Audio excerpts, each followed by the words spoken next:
Assalamualaikum dan salam sejahtera. Okey, untuk analisa hari ini saya nak sharing pasal rubber lah, sebab technically glove hari ini melakukan satu uh, rally yang agak strong, boleh dikatakan. Kita ambil contoh all the glove sector boleh tengok tapi saya ambil K Plus sebab K Plus antara yang buat quite big movement today lah. Untuk hari ini saja roughly around 20%. So agak-agak kuat lah movement tu dan kita boleh tengok lah berlakunya volume, ada volume spike dekat sini. So saya akan sharing untuk analisis K Plus sebagai rujukan dan education sahaja, tidak lebih dan tidak kurang. Okey, kebarangkalian dia tak jadi, kebarangkalian dia jadi. So kebarangkalian telah indicate is a probability. So jangan mengharap banyak sangat lah. Kita ambil ni as education untuk sharing knowledge sahaja. Okay. So tujuan dia saya share knowledge ini in case ada yang still hold K plus, boleh tengok dekat mana nak exit, ataupun yang mana cuba untuk invest ataupun trade K plus, macam mana risk and reward approach untuk this counter atau asset ni. So kita tengok ke kiri always look to the left. Okay, kita tahu swing high adalah di sini dan swing low adalah di sini. Okay, kita nampak range, okay, which is daripada bulan 5 tahun lepas and the drop sampai bulan 1 this year sebelum melakukan kenaikan. Okay, that is a basic. Okay, kita tahu swing high and swing low. So for now kita tahu secara asasnya channel ataupun trend dah break. Untuk this one kita tahu masuk dalam channel, the drop and then they try to retest upper channel and then they play around in the middle and then they retest and then they go down and then they keluar daripada channel ni. Okay, so this indicate yang market akan berubah arah. Okay, untuk analisis kali ni kita akan ambil daripada sinilah, which is early June sampai sini. Okay, that is the first indication sebab these are trend yang di break. Okay, kita ambil trend daripada sini, dia break yang ni and then dia turun. So kita boleh gunakan Fibonacci, kita boleh apply Fibonacci. Okay, sorry, kita balik. Okay, terpulanglah cara macam mana tuan-tuan ataupun puan tarik. So kita tahu dia retest satu significant area Fibonacci. So kita tahu berlakunya satu impulse and then berlakunya correction. Then this one agak steep punya correction kita boleh check and then ada dua teknik lah, normal ataupun kita pakai extension this one. Okay, dia berada dalam zone dia, nampak. Okay, so bila kita tahu ini adalah dia punya ni dan this selari dengan supply zone. Okay, okay, supply zone, support resistance lain, ini support, dia buat satu down, dia go up tapi tak ada supply sini, supply dekat bawah ni, tapi this is, ini daily chart daily, dia naik. So this are create as a support, dia naik. Ini resistance, bila tak lepas resistance dia retest support ni, one this support koyak, dia terus turun ke bumi. So sampai area sini, sebelum sini jadi satu kenaikan and then dia buat satu support and then this one is a support and supply zone lah.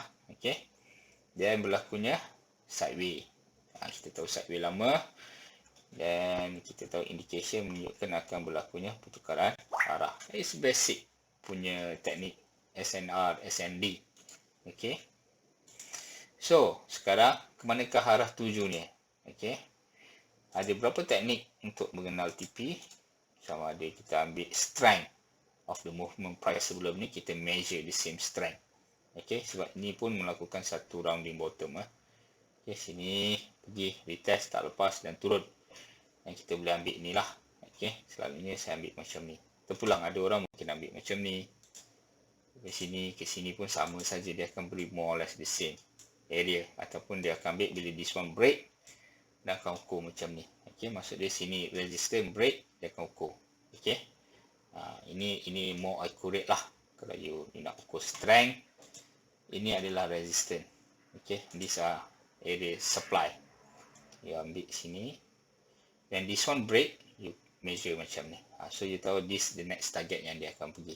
Okey,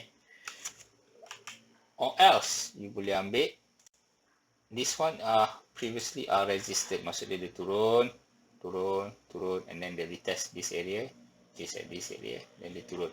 So kita boleh ambil this one as kita punya target. Dan this area ataupun zone ni dah di touch, maksud dia dah berlaku dan dia pernah disentuh. Sekarang berlaku correction. So price saya expect akan pergi. Okey, mungkin boleh pergi sini dan ke sini. Saya agak konservatif. Okey, kita tak perlu terlalu ambitious lah. Sebab kita trade downtrend punya counter. Saya ambil sini dulu as saya punya marker. Okey, ini target. Okey, dan kita boleh tukar dia jadi color lain lah. Okey, tukar color hijau lah. Sebab saya dah pakai color ini ya. Okey, kita punya target. OS kita gunakan Fibonacci tadi. Okey, kita ambil sini ataupun kita ambil sini. Okey, so kita ada two teknik. Okey, satu kita ambil strength of the movement previously, kita measure. OS kita ambil Fibonacci daripada bawah, daripada atas ke bawah, extension ya. Okey, this one drop ni. Kita cari extension dia dekat mana. It probably can go up to here. Okay, kalau saya ambil, probably can go up to here. So kita ada dua probability. Okay, so kita cari zone kita daripada sini. Most likely price boleh pergi ke ke sini, area sini, which is close to this zone. Okay, kalau dia berlaku extension, maksud dia ni sampai sini dan dia turun. Okay, price akan melakukan correction before pergi balik ataupun terus ke bumi lah. Okay, apa yang menarik kita nampak dekat sini adalah 1, 2, 3, 4, 5. Ini akan berlaku 1. Okay, and this one A, B, C. Okay, A, B, C. Okay, kita ambil sebab impas naik mesti 5, impas yang turun mesti 3. Okay, okay, then akan menghasilkan satu wave yang besar. Okay, kalau dia buat new trend, dia boleh ukur macam ni lah. Okay, this our new trend. Dia akan naik almost to RM7. Okay, itu most likely can happen.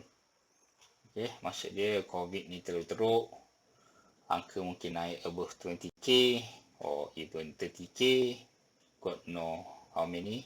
Okay, a lot of deaths, even kita punya hospital mungkin even bad lah. Mungkin kita doa tidak lah, tapi anything can happen. Okay, for now tujuan saya buat analisis ni for those yang ada position or plan to trade this counter. Sebab this counter mostly oversold lah. Kalau kita tengok dia punya fundamental pun dia dah oversold. Okay, maksud dia PE dia rendah, and then they are at downtrend, tukar trend, so you boleh capitalize on the movement. Okay, so in term of the trading side, saya prefer masuk macam you ambil tomorrow, anything if the market open, this your first risk, you boleh kira lah. Okay, small punya position, and then you target macam tadi lah, saya kata mungkin dekat sini. Okay, this area first. So nisbah 1 nisbah 5, maksud dia you rugi 4%, you untung RM2. Oh, kalau you nak confirm, tak nak kena stop out, you takut nanti dia naik, dia turun, dia naik, dia ambil dulu sini, dan baru dia pergi, dan you ambil bawah sikit. So you punya stop loss around 8%, you still untung dalam RM2. That is very simple punya trading. Okay, so terpulang lah kalau kata you beli 1000 unit, which is around RM2. Okay, You willing to lose RM700 to gain RM2,000. So you stick with this position. Kalau you tak sanggup nak hilang RM700, you hilang RM400 or RM500, bawah ni lah. Okay, jangan tight dekat sini sebab you tahu this one is touch. Okay, you takut sini 1, 2, 3, 4, another down. Okay, ni boleh berlaku juga. 1, 2, 3, 4, another down. Then they stop out you. Anything can happen here. Okay, so macam-macam lah. So you assume lah. Okay, then you rugi 400, let's say, you still untung 2,000. So it's not bad trade lah. Okay, kan, your objective. Kalau kata you invest, you don't care too much about your punya portfolio. Maksud dia, you target for dividend payout, you target for very long term. Kalau you drop down 20% or 30%, then your portfolio you tak kisah. Tapi kalau you trade, sila jaga risk and reward you. Sebab capital is your punya bullets. Kalau you lost capital, then you tak ada apa nak trade. You cannot fight another day lah.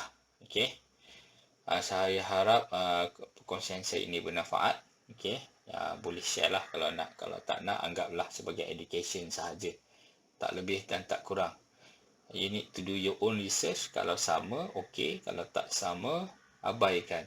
Okay, it's just a probability. Kita pun tak tahu sama dia ada naik atau turun. Okay, kalau dia naik, achieve this target, kira rezeki lah. Okay, kira saya membantu tuan-tuan dan puan-puan untuk achieve something. Okay, in your analysis based on fact and figures yang saya bagi. Kalau dia tak achieve, at least saya dah bagi risk berapa yang you patut ambil. Okay, it's not simply tak ada dia mesti ada entry, ada stop loss dan ada target. You tak boleh ada entry, tak tahu mana nak pergi dan tak tahu mana nak keluar. Itu dah berjudi namanya. Okay, okay. Semoga membantu. Okay, stay safe. Okay, semoga kita jumpa lagi lah untuk analisis yang akan datang. Okay, sekian, terima kasih. Assalamualaikum dan salam sejahtera.